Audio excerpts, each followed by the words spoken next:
Okay, alright, so this is the PC01 variant of the PC platform. I haven't done any mods. I will use a much smaller articulation here. This was the chassis I had, so I just made the change to it.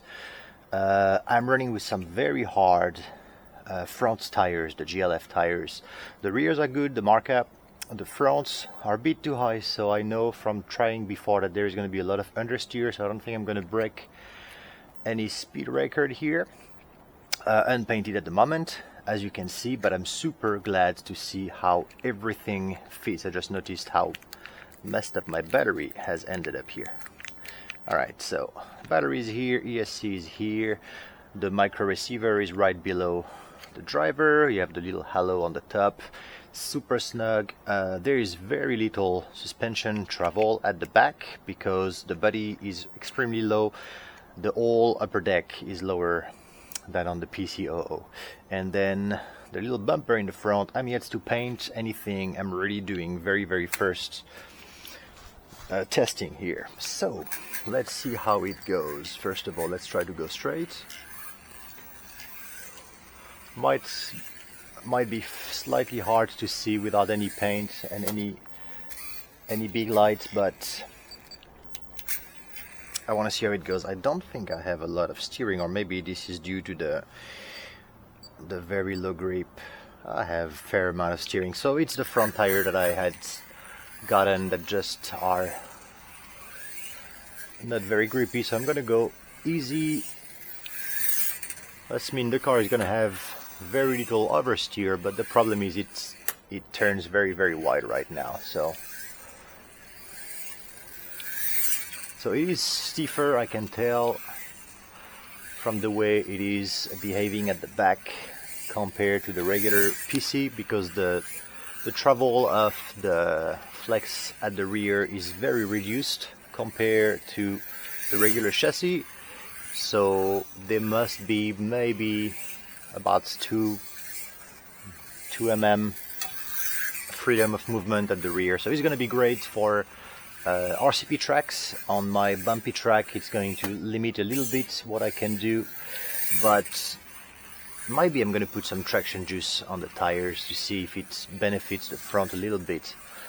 Other than that, the other thing I want to see as well, I think I'm going to test durability pretty well if I keep driving like a turd. But the other thing I want to test as well is the wide offset rims at the rear. Those are the +2 offsets at the back, which are my own rims using the GLF tires. Actually, the tires I have at the back for the GLF are from Markup. The fronts are from SDRacing.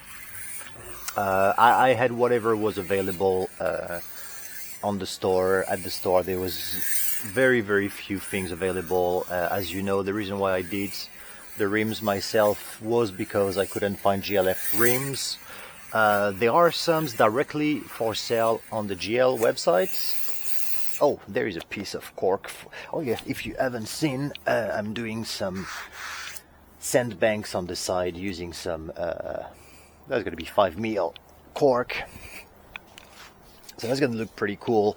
Over there I'm going to put it on, I have already on this corner at the back over there, maybe in this corner over there, and I've put a little bit on the side of the straight, so you can still drive on it. It won't stop you completely. It might flip you over in the main last corner if you cut the corner too close, but I just think it's going to be cool to have this I say sandbanks. Let's see how it goes if the car drives on them. I didn't have it. Yeah, you can go on it up and down, so that's going to be cool. This way you can still screw up the corners, but it's going to be slowing you down if you do so. And here, if you cut, I think it might lift your car up because it is really on the apex. Oh, I need to get used to those very low traction front tires. Well, let me put some traction juice and I'll be back.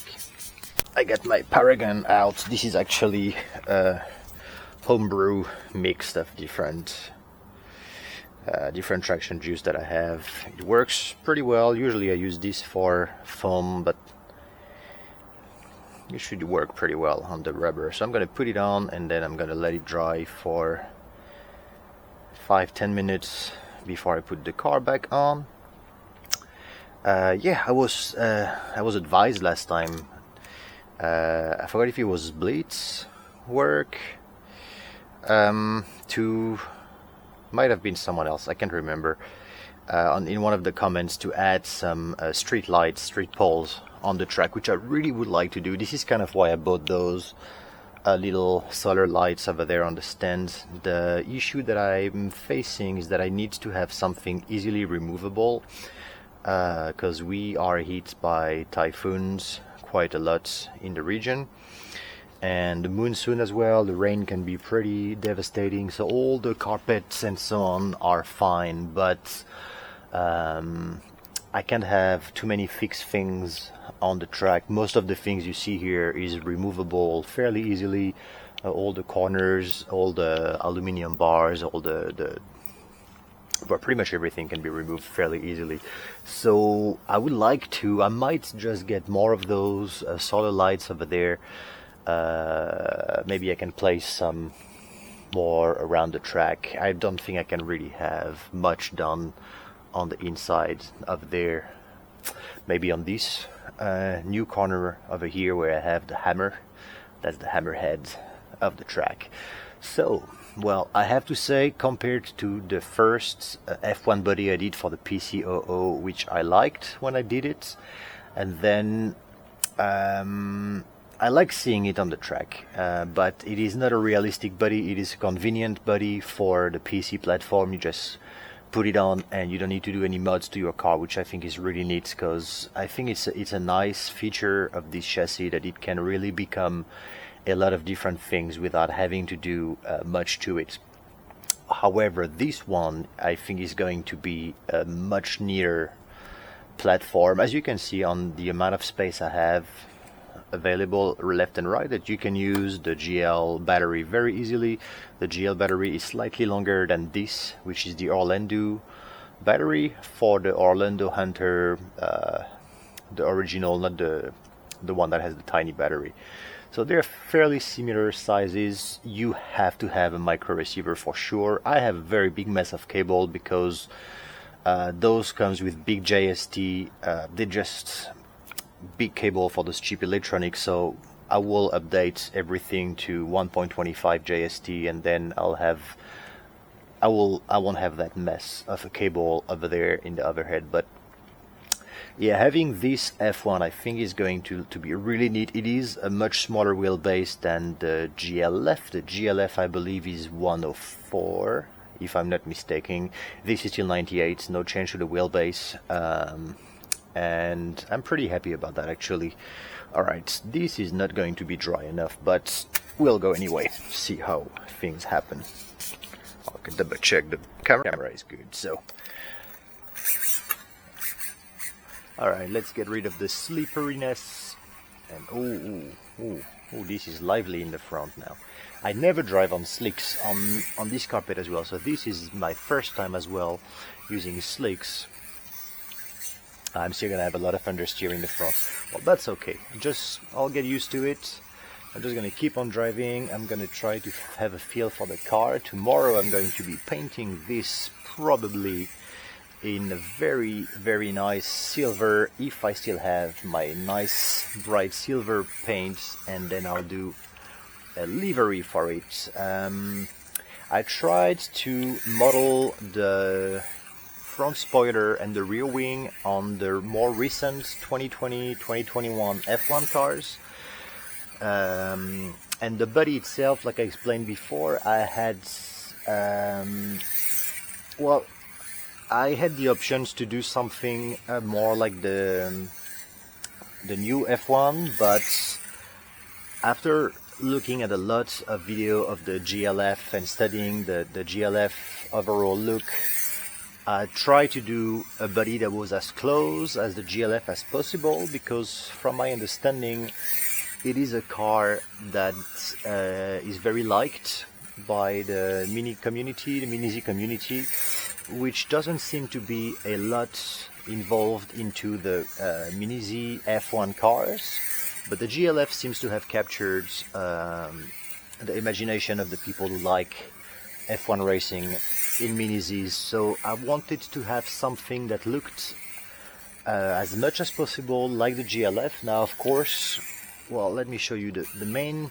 So if you would look at the profile side by side, they are very, very similar. The way the front nose slopes down, where everything is, the way the halo is. I have different skirts at the back over here, and I have a fin in the back. I can't remember 100% for sure, but I don't believe the GLF has the fin at the rear. And of course, everything is actually quite different, but I have the same body line overall over there. So I think side by sides they are going to look like they belong with each other on the track, although this one is a smaller wheelbase, so it is not going to drive the same. But I do believe that this is going to be a nice little platform for F1 racing. So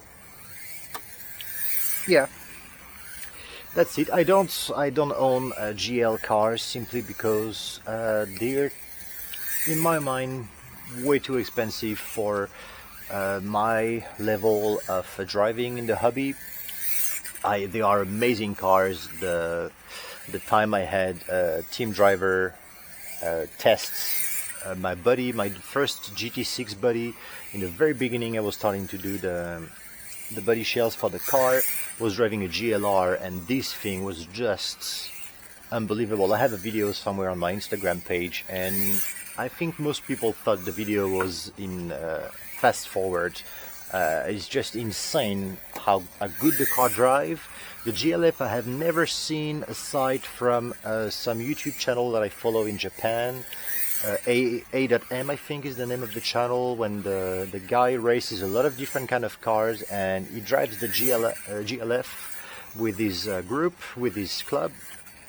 So I have only seen it there. It doesn't seem to be a car that performs anywhere near the GLR, which is an absolute monster. So those, I'm not saying anything at all negative about GL racing. They are amazing chassis. I believe they are some of the really best performing chassis that are available.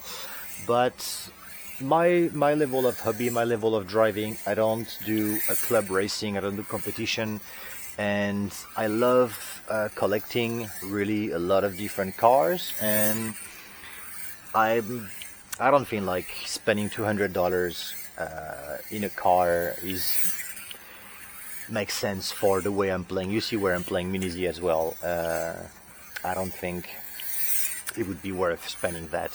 So I wish I would have someone sooner or later come up here to the track with his GLF, so we can actually have a nice little compare work.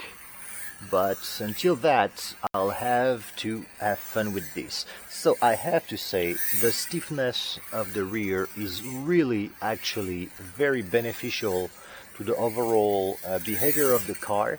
I think the fact that there is the +2 offset at the rear and the very soft rear, slick tires, the rear is very, very, very predictable. It's really behaved.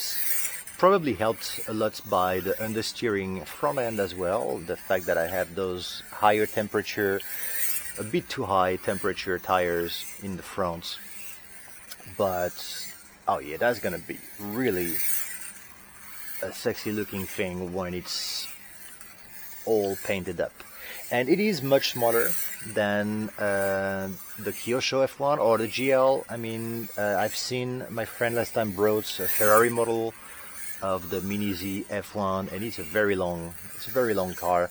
So this is, well, it is just the PC family growing a little bit outside of its original GT version, and this I think is really something else than the PC00 itself. The PC07, the Caterham or Lotus 7, whatever you want to call it, doesn't drive much differently from the 00 version. I think mainly the difference is just the open wheel feeling of the car It looks different. You can see the wheel moving, all the articulation of the front moving. So, but it is pretty much the same as any other PC00, whatever way you're running it, whatever body you're using. The body doesn't have any downforce whatsoever, so there is that, but that happens with some other body styles as well. But this really feels like a different animal than the PC, and this is good. It kind of reminds me actually of my TRF 102, which is the F1 that I've been driving the most from Tamiya, the Team Racing Factory version 102. In the sense that the rear is very lively but not unpredictable, and the front is kind of understeery, so this is not unfamiliar territory. Alright, I don't really know how this is going to look like because it's dark and I don't have my super red lights going on, but I just wanted to have with you a very first test drive fresh out of the studio downstairs. Didn't even paint it, didn't design stickers or anything. I painted the wheel though, and I have to say that the little disc brakes at the back make me happy. I know it's silly, but having the disc brake at the back, turning with the wheels, yeah, I'm a child. Alright, so I'm gonna do my little usual drive until I crash, and then I'll cut the video now, you see? You just have to ask. Alright everybody, stay safe. I'll see you soon. Bye bye.